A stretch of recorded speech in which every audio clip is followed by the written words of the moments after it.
Welcome to Revenue Mind, where revenue leaders get real about mental health. I'm Jolie. Stick around for honest stories, practical insights, and why well-being is the real bottom line.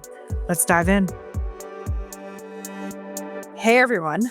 Welcome to Revenue Mind, a podcast where revenue leaders talk about all things mental health. I'm Jolie, your host, and with us is Dilara. Welcome, Dilara. Thanks. Thank you so much for being here. Really appreciate it.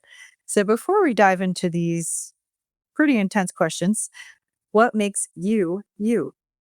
It's a great question. I believe empathy is very important and something that drives us, and it doesn't relate only to professional, but also like a personal performance. And I would say, the way how people feel. If you're empathic, if you're supportive, it will bring you way further. And it can build and help you to build better relationship with your team members, with your family, with your friends. I think it's an amazing feeling to have. It's also one of our core values at FIP, and it's one of my personal values. I try to be empathic and supportive and try to understand people's mindset, how they feel, what they want. And it really, at the end, it helps to build, relationship built on trust. Yeah, I love that. I have a boss that I won't really get into what he did, but he truly embodied leading with empathy. And a lot of people can say it, but what I've learned over the years is a lot of it's about actions. And the fact that you both embody it and you practice it is amazing. Yes, that's great. And I think you had another one, right? Yeah, it was about vulnerability. I think when you show vulnerability, it's very important and it builds the environment where you can come and openly share what bothers you or what you're struggling with. One of the best bosses I've been working with, they were all vulnerable and they were not afraid to share some personal stories, personal struggles. And it's automatically creates the environment when you can come and say, hey, I screwed up. Hey, I don't feel good. Hey, I just need time off. I don't feel motivated, engaged, you are open and honest with them. I think being vulnerable and being also empathic, it's very important. It's like a two core values that will just build amazing, amazing teams. That's awesome. Yeah, it's interesting. I've been part of teams where you can't be vulnerable and it creates an incredibly toxic environment because everyone's so afraid to not be okay and then and not perform and not hit their targets and be like these perfect little robots. And then I've been at other companies where it's okay not to be okay, as corny as that saying is, but it's okay to be human. And so I love those values. That's awesome. Yeah, 100%. A few years ago, I joined the organization with a great culture and great people. I looked back at my career and I was like, what the hell was that? I realized that all my life I've been working at companies with toxic culture when, people could make inappropriate jokes, when they could raise the voice, not necessarily with me, but, I was like observing that. And, when you join the meeting virtually or in person, like a chit chat at the beginning, I was like, hey, how are you doing? Okay, let's start talking about job. And I was like, well, you asked me how I feel, but you didn't even let me say how I feel. Maybe I'm sad. Maybe I'm frustrated. But when I joined the organizations, we could talk for 30, 40 minutes, just chatting, just talking, laughing. Humor is very important as well, like building this trustable relationship. I'm telling you, that was like an eye opener for me. I'm like, whoa, that's a reality. That's a culture where people trust each other, they respect each other, they hear each other.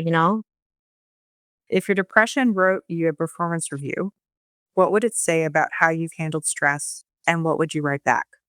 Well, okay. I think my depression would say you're way too ambitious. You push yourself harder than anyone else and you never stop. You literally don't know how to stop and you're too hard on yourself. And honestly, I think that would be true 100%. I've always been ambitious and I always thought like it's great to have ambitious. It's great to push yourself. But the problem is like I realized recently that I don't celebrate wins the way that I should. So I push myself. I set super high expectations, not just for work, but also for myself in my personal life with kids, with husband, with friends. And for a long time, I thought it was really good thing. But the problem is like when you're ambitious, you don't want to be good. You just want to be perfect. And perfect is not always great. Being great is also means that you know how to pose, when to pose, how to reset, and just celebrate your wins. Just pose and say, hey, great job, and then move forward instead of just pushing all the time. That is amazing, and I can completely relate. I was, like, bobbing my head. I bob my head a lot in these podcasts.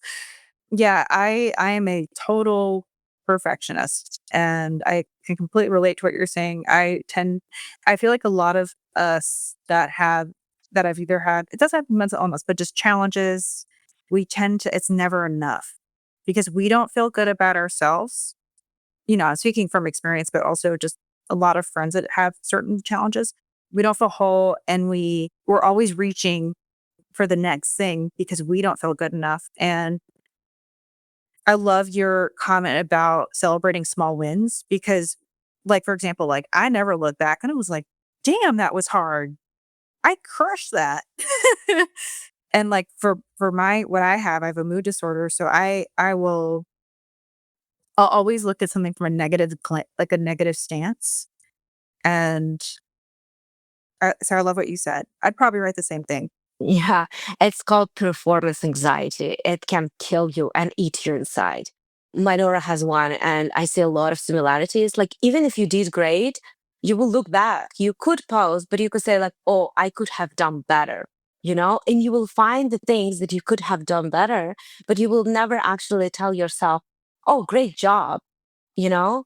And I think the only thing I recently heard that, and I agree with that. I mean, the only thing that you could compare yourself is to yourself yesterday, not to other people.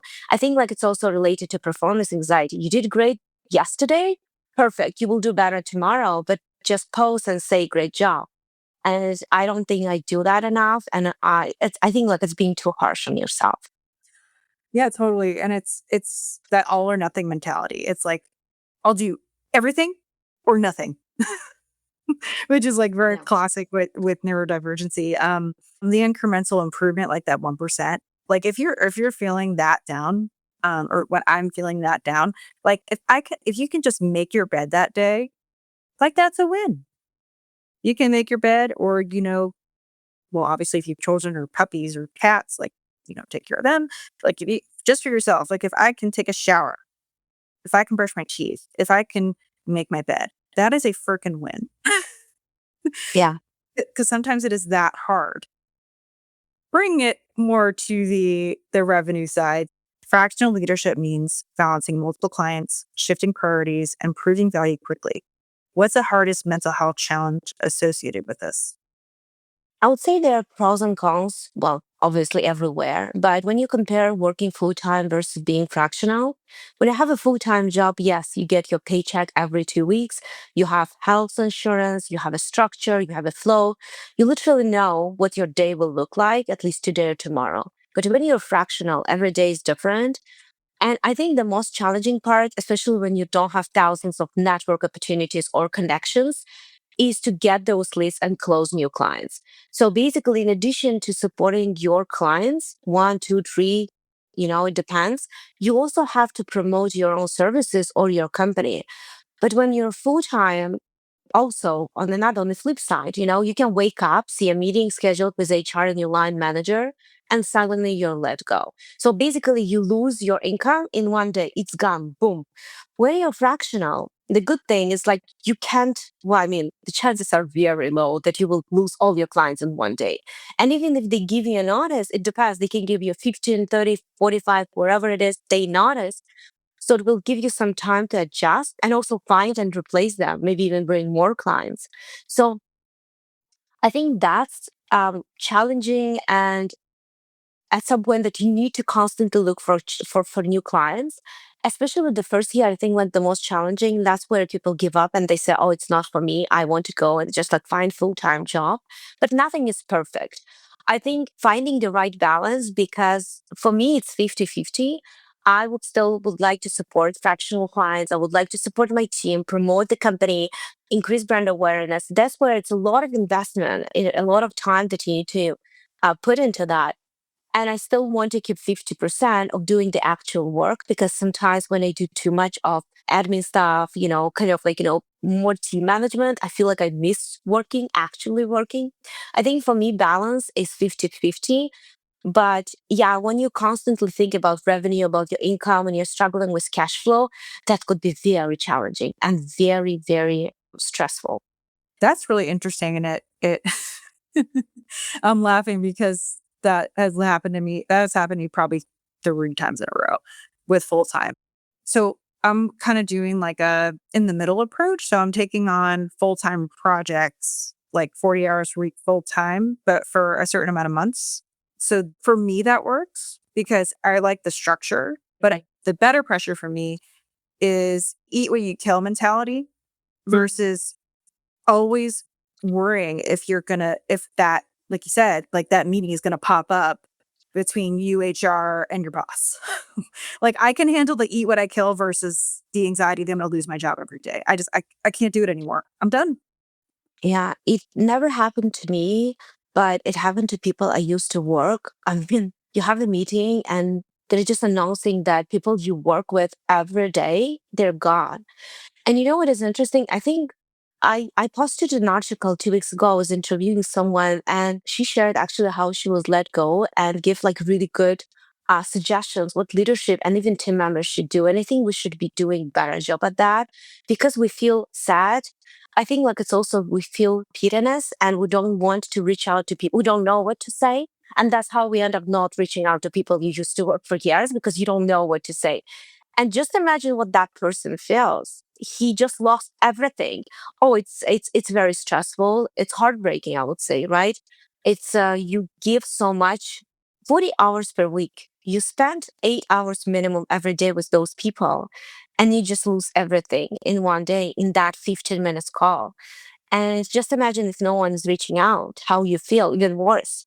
Right. So I think we should be all doing better job. We should be more supportive. If that happens, doesn't matter to us or to our colleagues. If we are the one letting people go, we have to do a better job and we have to do a better job at announcing that. I think we have to have a clear step-by-step guide at some point. I think leadership should say, and I'm more thinking about like line managers when this is like, hey, listen, it's okay to reach out. This is their phone number. This is their personal email. This is their LinkedIn. Because sometimes we're not connected on LinkedIn with everyone we work with every day. But giving at least like contact details, no one did that. No one in my career. And I think this is something should be done and should be distributed right after among the smaller teams. I think you should make it. Create a guide and then sell it. No, honestly, that's a brilliant idea. I was like, it's almost like an exit guide. Yeah. Instead of an exit interview, you have an exit guide of like these are the steps you need to take. Because so many, honestly, I've had so many bosses who are like, yeah, I'll help you. Nothing. They don't connect Yeah. with people.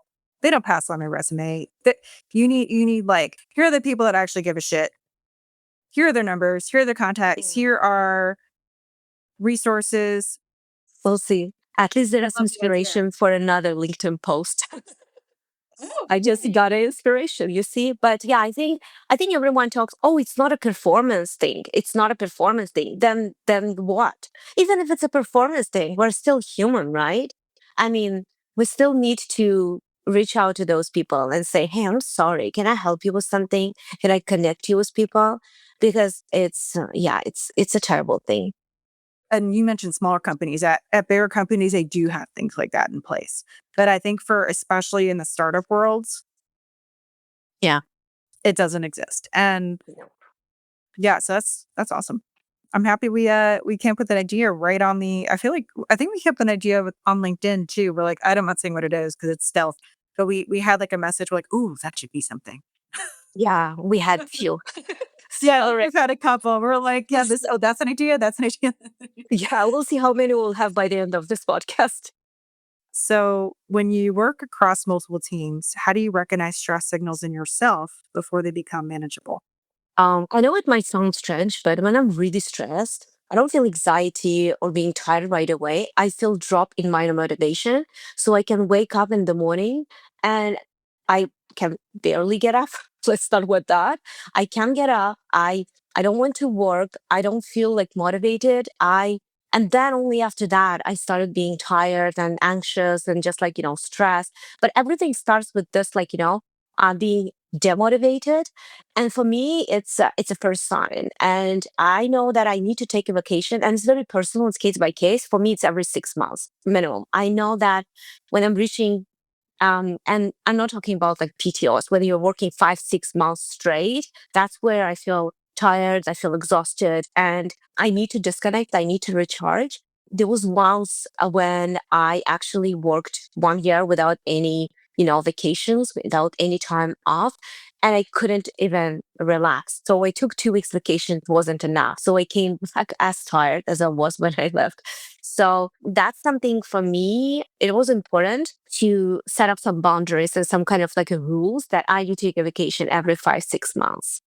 That's so funny. It's actually exactly what I do. So my partner and I, we do a road trip first part of the year, and then we do, or vice versa, or an international trip the second part. But what's interesting is what started happening is we just work, like work, hustle, hustle, hustle up until the vacation. I feel like this is very American. Like you just Mhm. bust your butt, like waiting for your next vacation instead of enjoying life in between. So I told him, I said, we need to create some fun in our day to day because we can't be so exhausted to the point where we're not exploring the city. I live in Colorado. So hiking, snowboarding, even reading a book, walking your dogs. Like we can't be that tired all the time to not enjoy life before vacation.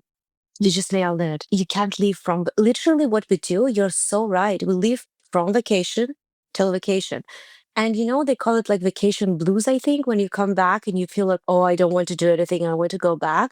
My friend told me that what helps her, she books vacation being on vacation. So she's on vacation and barely, like literally, she's booking the next trip, not necessarily to the same place, but like planning it. So it helps her.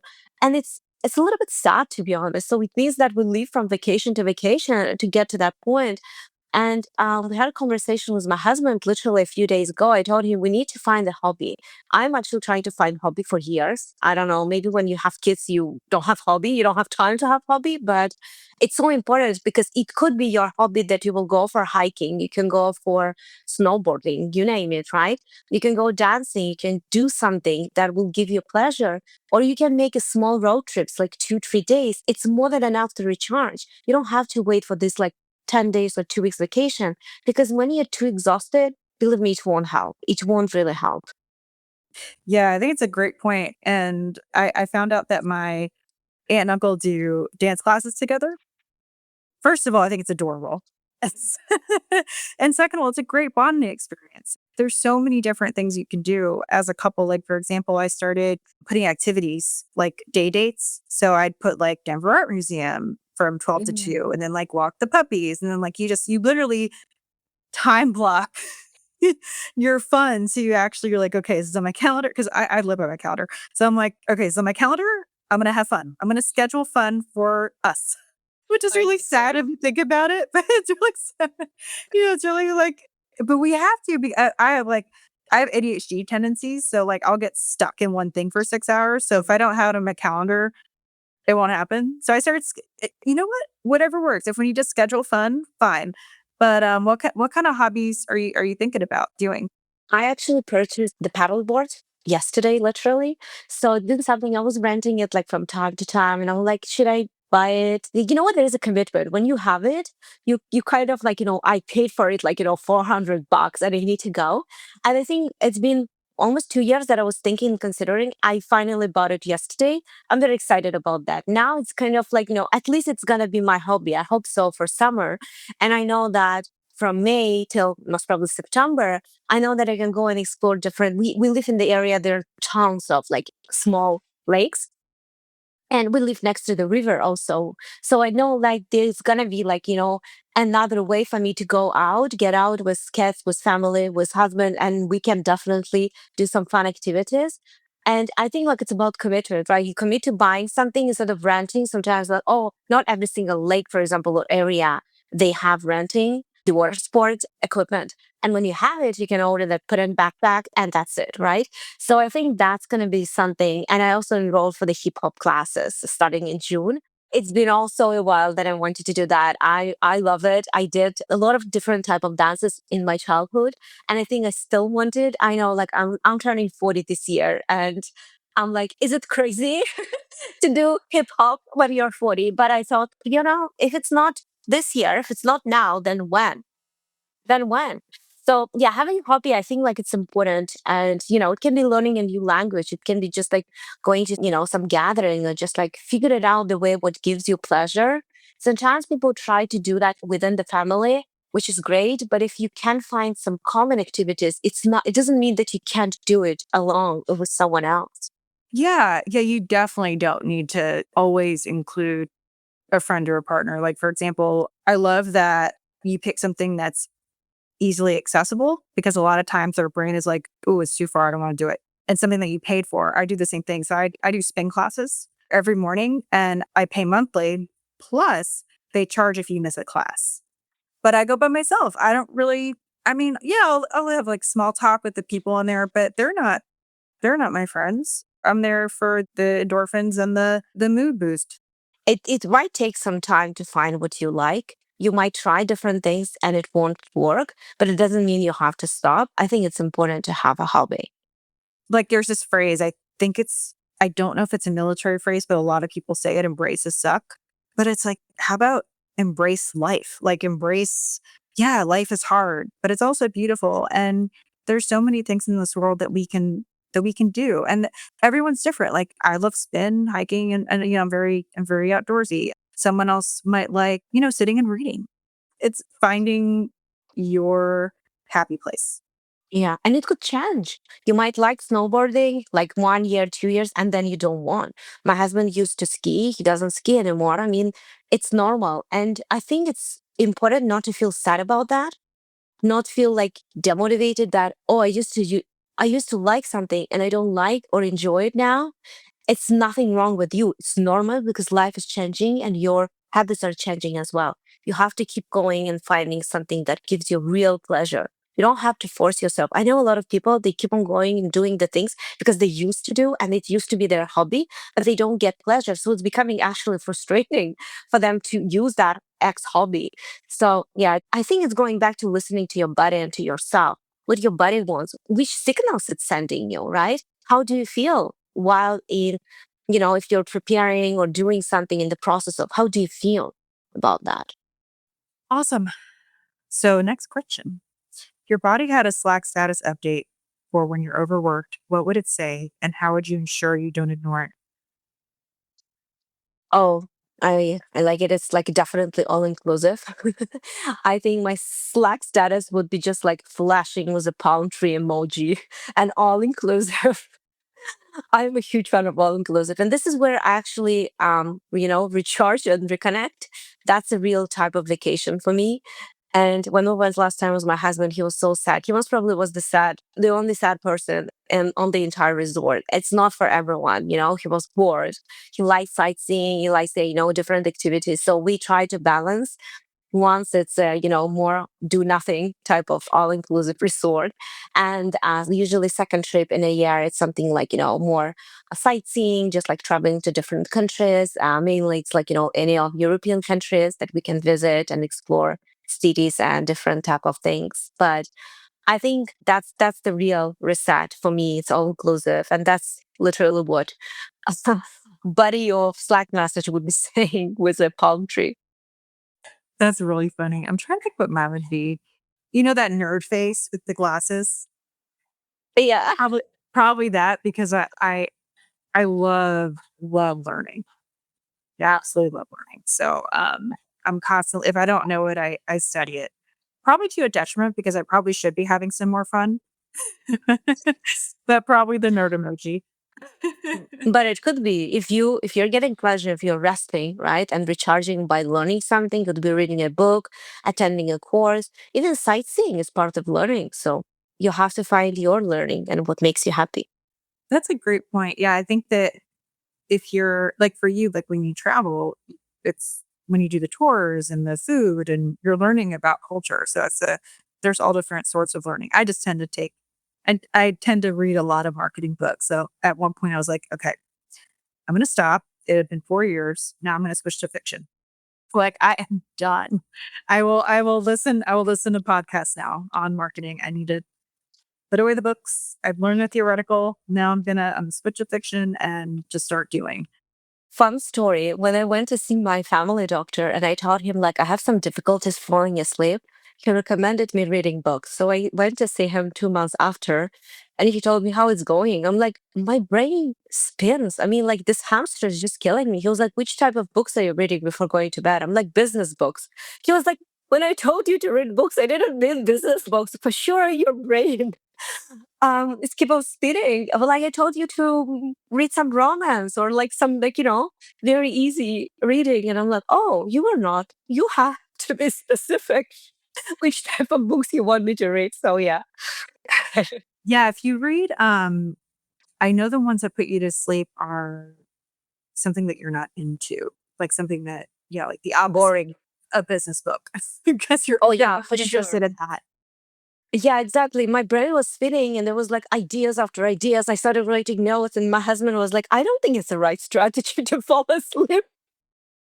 So you're activating your brain versus Yeah. making yourself bored. But hey, I'm right there with you. All right, cool. So this is back to mental health. So people rarely talk about grief in business. How has experiencing personal loss shaped your connection with teams and clients? Oh, that's a tough one, really tough. And we chatted about that before, and that's the reason I wanted to share my story. It might help someone. So, about a year and a half ago, my daughter and I, she was 11 at that time, we traveled back to our home country, Azerbaijan. We spent 6 weeks there. And the main reason I wanted to do that because she left when she was not even 3. We moved to Canada in 2015 and she went back when she was 5, but she didn't really remember anything. So I wanted her to connect with her roots, to meet my friends, to understand me, a little bit better. But the real reason we went there for 6 weeks, not just like, 2 weeks vacation, and I was working remotely, it because I wanted her to spend time with her biological dad that she didn't see for years. And everything was perfect. They spent amazing time together. They did so much fun. I was working, so basically they were spending all days together. And then 3 days before we were supposed to fly back, he passed away, like suddenly in the morning. He just didn't wake up. To say that I was shocked, to say nothing, I don't know even how to describe it. I was completely alone there. My husband was here in Canada. And I needed support, but I also needed to support her as well. The first day she was home and he was supposed to pick her up. So I went to support his mom and she was in complete shock. And she still is, honestly, even when I talk to her, she can't really realize what happened. So when I came back home, Emilia, my daughter, she asked me why my dad didn't pick me up. And this is where cultural differences came in. Everyone back in Azerbaijan, they were telling me, oh, she's young. You should go back and just tell her in Canada. But I knew that she would never forgive me. So I had to tell her. And that was one of the toughest conversations in my life. I mean, she had a panic attack. She cried. She broke down. It was awful. But she told me that I want to go to funerals. And I even still think it wasn't a good idea. But I think after I realized for her, it was a closure, some kind of like a logical closure. So we went. And 2 hours after, we flew back. So we flew back home. And you know what I did the next day? I went back to work straight. I didn't tell anyone. I was in deep, deep, damn grief.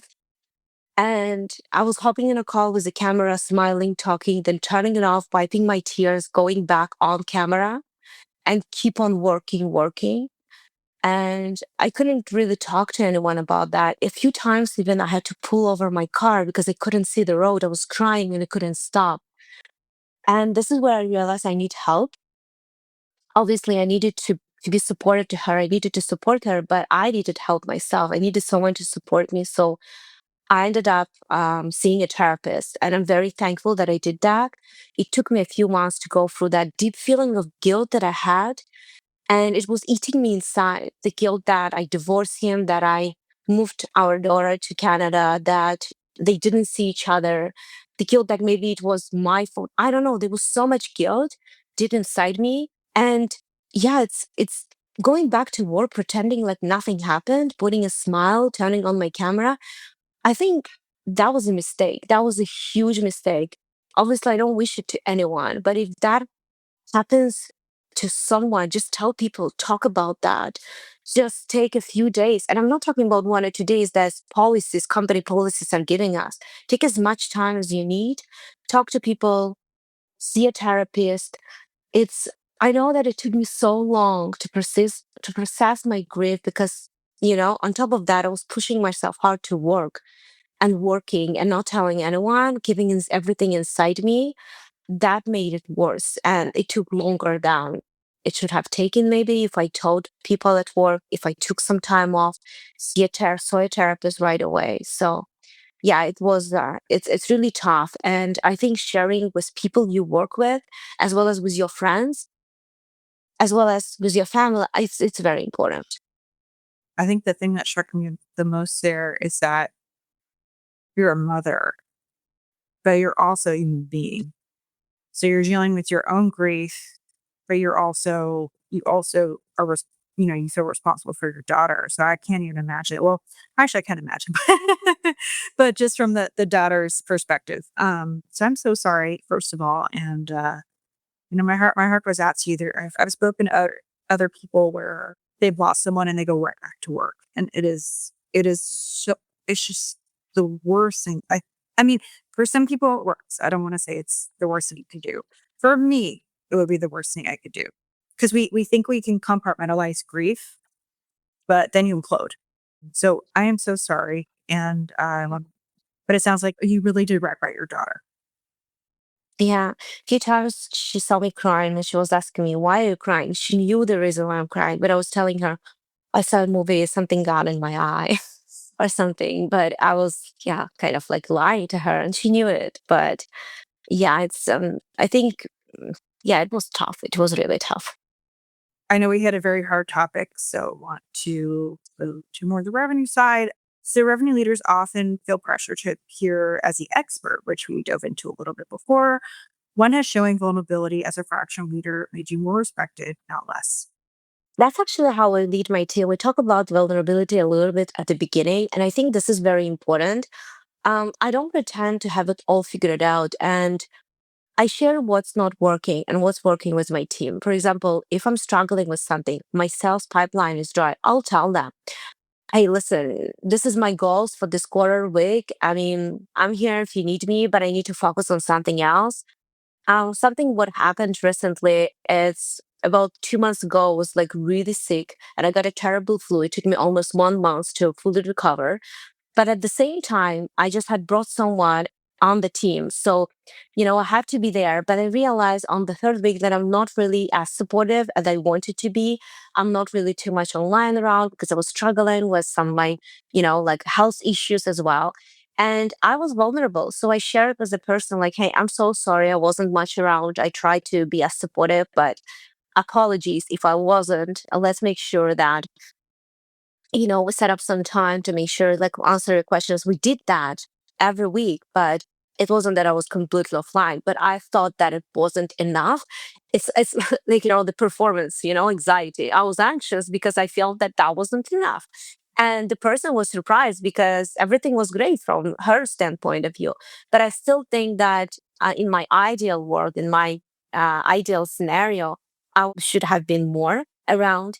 And I think being vulnerable, sharing something that doesn't work, or just there are a lot of people, they can't say sorry. They literally they can't apologize.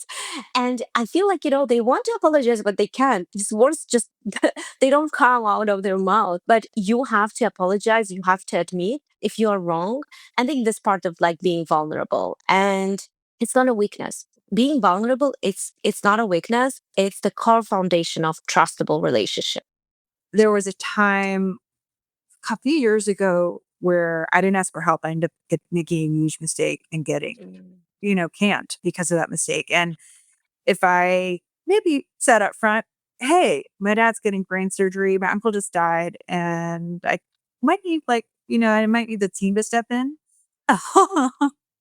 I probably would still have my job. So, it's all about I completely agree with you. I think the best not just leaders, but it's okay to be strong, but it's not okay when it's a detriment to your team. So I Yeah. the best leaders are vulnerable and they know that we're not superhuman. Like you need to ask for help. If you're a Yeah. marketing assistant or a CRO, like everyone is human.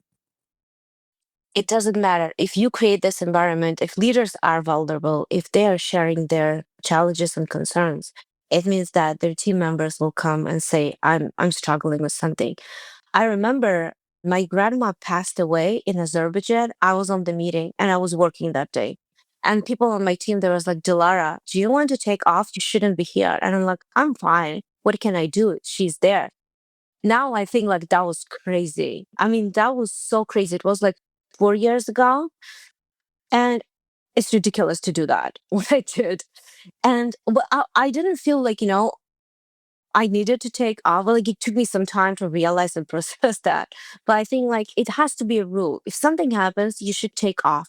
You should clear up your mind. You have to figure it out what's happening with you and how you feel. I think if we do that, it won't affect your job. It won't affect relationship with your team members. Obviously, it will directly affect, positively affect your engagement and performance, right? So, yeah, but again, going back to this being vulnerable, if you don't have this relationship with your boss or your team members, you can't just like share. If they're not open, if you don't know anything about them, you work for years, you don't know even how many kids they have. You know how many companies are out there? A lot. They work for years, they don't know nothing about each other. How you can come and say, like, something happened with me, I don't feel good. And I was like, okay, you want to take half day off and then come back because you need to do this, this, and this? What about this deadline? Seriously? Okay. So it's making me laugh because I had a couple examples. I had food poisoning once, and the next day I got a text at 6 in the morning from my boss saying, "Where are you?" She knew I had food poisoning. And then the time where I had that series of events happen in a row over the course of like maybe a week or two, I asked my boss, "So what are you doing for Valentine's Day?" He said, "Oh, it's just another day." I said, "I'm not gonna tell you anything." So like Yeah. so you don't, to your point, like you don't know if you don't know if you can trust someone, you're not gonna open up about your vulnerabilities. And I agree with you. I think it really comes from leadership because if they're not setting an example for their employees, no one's gonna ask for help. And it gets crazy. Not even asking for help, just sharing what's happening, with you. Because sometimes asking help, it's hard. It's really hard to come and say, like, hey, I need help or I'm struggling with something. But just like talking to someone, even, right? You can't even share what's happening or what happened, good or bad things, it doesn't matter. But it's very sad because we work and spend so much time with our colleagues more than we spend with our families. We see our colleagues more than we see our kids or our husbands or spouse or parents. This is crazy. And we don't have this relationship, trustable, open relationship, ridiculous. Yeah, but on the other hand, I feel like you've built that type of culture. So what's nice is not every company is like that. There are a lot of companies with leaders like you that lead with empathy and that, it's okay not to be okay. It's okay to be human. So I don't know if we're probably not a complete 180 in that direction, but I think we're starting to move in that direction, which is promising. So we talked about the mind body connection and you've learned to listen to your body, which is awesome. What's one physical or emotional cue that tells you it's time to reset before burnout? Yeah, it's like being demotivated, when I feel like I don't want to do anything and just like, it's more about like, being, I wouldn't say physically, but mentally when you feel like, exhausted or demotivated. Physically, when I stop getting headaches, I know that I need like 8, 9 hours of sleep.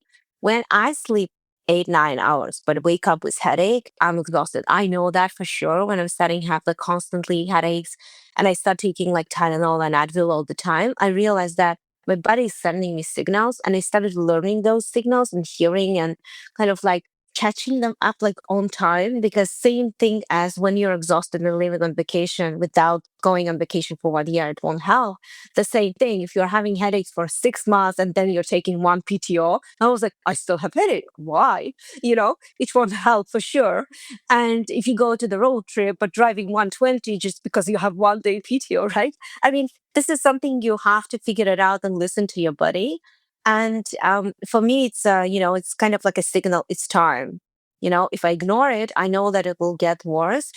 And poor sleep turns into the constant exhaustion. Like you feel tired all the time. It's leading to headaches, low energy, and then it's directly affecting your mental health. And one thing that's also very important talking about, like, some time off, when you're working full time, what I did a few times, I just remember that I went straight from one work to another without any time in between. That was also the worst thing that could happen. Take minimum 3, 4 days because you have to disconnect in order to be able to connect. And sometimes it's not about like, sending laptop back to the company and that's your disconnect. It's not the moment when it's happening. It's when it's happening when you stop thinking about work. Usually it has to be 3, 4 days minimum. I usually take 1 week off between jobs. And yeah, it's really helpful, even though you can always like adjust your, that 1 week off to your fabulous vacation. So usually you end up being alone on that week, but actually it's even better. It's easier and faster and quicker to recharge and disconnect and connect again. Yeah, that's something that I've learned probably as of this Friday because I have ended a job on a Friday for the past 10 years and gone to the next job Mm, on a Monday. And to your point, you've no time for just getting your shit together. Like, yeah, eh, 100%. or not to curse, but like, getting your life together and getting yourself in order, just taking a moment to breathe. Like you just worked, like you said, like you just worked 40 hours a week for a straight year of that vacation. I Yeah. think especially Americans, we think that we're not really allowed to take a break. I think Yeah. we start viewing that as like a weakness, like not even like beyond vacations and the day dates or that, and the hobbies. I think we don't think that we can stop. Like it's not okay to stop. I don't know if that's because we're afraid of our own thoughts, that we're which is my case, but but I don't know if we're like not moving. It could be also the judgment that people will think you're lazy, you're not working, you're not doing enough. Because like for a few couple of recent years, I'm in the HR tech, so I read a lot of like case studies and just like, researches. You know that more and more companies are now implementing the unlimited vacations. And you know what is interesting? That with unlimited vacations, you won't believe people are taking less vacations because they don't want to be judged. So what companies started with great cultures again, and it's more about like a mid-sized to larger organizations and enterprise level. What they started doing, they're actually sending everyone that week. Like HubSpot does that. They have like 1 week off. The reason why people don't take, yeah, they call it, I don't remember how they call it, but they just offline completely the entire team and they force it. And I love that initiatives because the reason with the research why the reason why people don't take vacations because they're afraid of being overwhelmed when they come back, because you're on vacation, your team members are not, they're sending emails you every day. So you don't take vacation because you're afraid of like being overwhelmed upon your return. So when you send everyone, it's working. They started sending teams, let's say marketing team or like half of the team, and I think it's working, but even with that it's still underused. It's very interesting. It's going back to like if you give it like to some companies based in Europe, they will overuse that for sure. I mean, they implemented that in North America because people don't take enough vacations and then they're going on sick leave, which costs more to companies. That is so interesting. Actually, someone was telling me companies were actually using reverse psychology because they knew that employees were going to take less time. But I don't know if that's true. That's just kind of a rumor I heard in the corporate world. But I think what great companies, and feel free to correct me, obviously, but what great companies do is they actually give you a set time. The great culture is so like you have X amount of time, whether it's 2 weeks, 3 weeks, 4 weeks, and people use it. And I think that that's a better way to do it because unlimited PTO, I know I took less time. Yeah. I think it depends on the company culture because I don't think the culture that cares about employees, they will do it on purpose.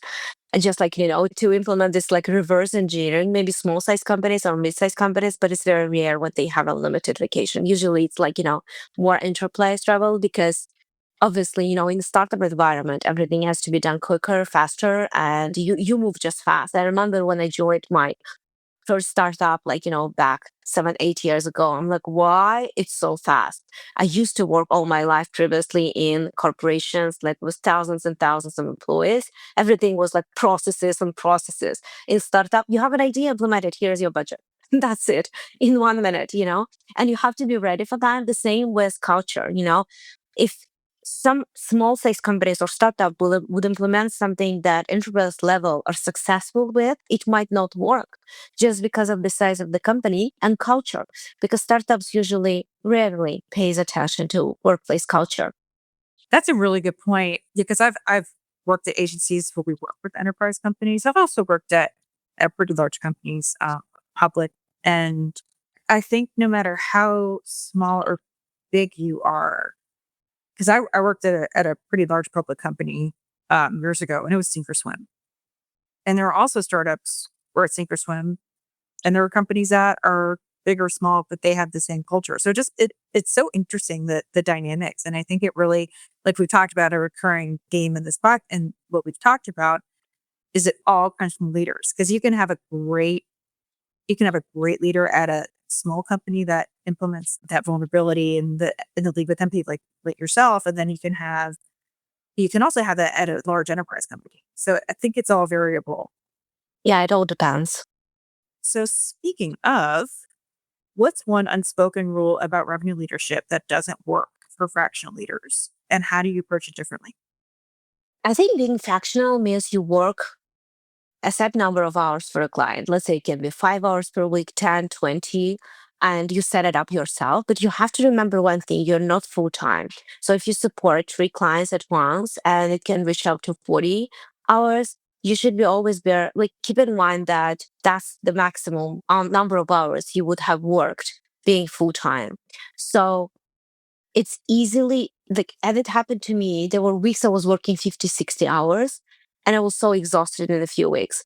So you have to still keep that balance and always refer to, like, how many hours would I have worked if I were, for example, full time. I think the first big challenge is like you don't have the same level of access or control when you are full-time leader or fractional, because you don't interact as much with key decision makers and also implementers at the company. You're fractional, but there's, like, content writer, for example, like it might be another external resources, it might be in-house, and you don't manage them. You don't really even influence them, right? And they can question your strategy, your implementation, and your suggestions. That's frustrating and it will create kind of like conflict of interest. I think that's one thing. The big issue is trust and credibility. No matter how much experience you have, no matter how solid your strategy is, there's always going to be someone in house that will question you. So, going back to your point, even though it's not someone who's going to implement your strategy, it can be like CRO. If you're a fractional CMO, it can be CFO. It can be even CEO, but you were hired by someone else on the team. So you have to prove people that you are the best hire, and it's a little bit frustrating because when you're full time, you pass through several interviews, and it might be like some tests or something. So there's kind of like it's on them, not on you, if they made a bad decision, if there's like no cultural or mutual fit. But if that person who's questioning you all the time is involved in the execution, you're screwed. So, for example, if someone from content team always questions you, or someone from the PRAs when you're suggesting the strategy, if you're a more fractional CMO or fractional demand gen, it's hard because you keep on arguing and end up arguing all the time with the person. Obviously, you can't just argue, but it's also going back to the culture. If the people they're not respectful, they can raise voice. It's really hard because you don't have control over that, right? Last but not least, going back to the culture, you can work with companies with terrible culture, or also, with people with great. You're lucky if they have great culture, but if they have bad culture, there's not much you can do. You can influence that. You just have to shut up and do your work. I remember once I joined the company as a fractional demand generation leader, and there was a call with sales and marketing, and they started arguing, almost yelling at each other. I had to turn off my camera because I couldn't make a poker face. I was just shocked. And I'm like, why? And they was like, well, I told you this is not a strategy. And the marketer was like, yeah, no, social media works. Where it works, we didn't close any deals. You didn't close because you can't talk. And I'm like, oh my God. And I was like, Dilara, are you still here? I'm like, yes, I'm here. I was just shocked. So it's really hard when you have to work because it's draining your energy. Even if you work only 5 hours, it keeps place in your mindset and it's negative thoughts. So you are always stressed. So yeah, I am very selective and I try to make my own research even before joining even fractional work because it will affect your mental health really in a very bad way. Yeah, I completely agree with that. I feel like you can be a task rabbit anywhere you go. You can be full time and fractional. If you turn my worst, probably my worst mental health state is when I am not doing strategy and execution and I'm just being in Mm, debt. That is that is the absolute worst for me because that's not really how my brain works. My brain is more like, okay, let's set the strategy and pilot and execute and iterate, A/B test, like all the fun marketing stuff and demand gen things. But when like it happened to me at a previous job where I got taken away from the strategy and someone mhm. else got put on it 6 months in, and you know, I left. I was done. I was like, I'm sorry, I'm not going to be treated like this. It's not okay. And it wasn't even performance thing. It was just the person was a control freak. I agree with you 100%. That's also my preference to, oversee the strategy and implementation because you're always constantly doing changes. Marketing is not black and white. You can put together the strategy and it will be amazing strategy, but in fact, it won't work. And you'll have to go back and adjust that. If there are two or more people working on that, it's a conflict of interest at the end of the day. Anyways, so it's always great if you're fractional to, and again, it depends on the title, obviously, right? Not every single fractional role is overseeing both, but my preference is also overseeing the strategy and execution as well. Even though, even if I need to delegate the execution itself, but at least it's under the FIP and we can manage and figure it out things internally. Yeah, I love that. And being fractional, you're always available for multiple clients, that always on mentality on call. What's a boundary that you set that you were initially uncomfortable, but it changed everything? It hasn't really happened to me yet, but I know it could, and I've seen it happen. I remember when I was working as a fractional demand generation. So there was a call with the sales team. Marketing was actually forcing sales team to reply on the weekend, and they were kind of like blaming them, like, "Hey, the prospect replied, like, why didn't you get back to them?" And the guy was like, "Well, I was out of CD." And she was like, "Yeah, it's just like literally 10 minutes to get back to your client." And I was shocked because to me, it's a first sign of toxic workplace culture. You can't force employees to work outside of working hours, even within 9 to 5. They can have some emergencies. No matter what they do and how they do, the job has to be done. And honestly, if they want to respond, they will reply. But if you force them to do that, they will never do that. So being fractional, it's a very good example. Like, being fractional, people can force and push on you, and they think like you're available all the time. But you also work literally Monday, Friday, but it's your choice to set up your boundaries and have as many clients if you want. Yes, there will be like 5 clients and you onboard them at the same time. You will be working literally 80 hours, but you are controlling your boundaries. And it's very important to set those boundaries for yourself and also to announce them and share them with the client and your partners that you're supporting. So they will understand and they will know that if I'm not responding on Slack messages, or if I do on the weekend, right? It's kind of like, household rules. And I always share that even internally for us, we all work in different, we are in the same time zone, but we work in different allocations. I would say someone can reply at 2 a.m.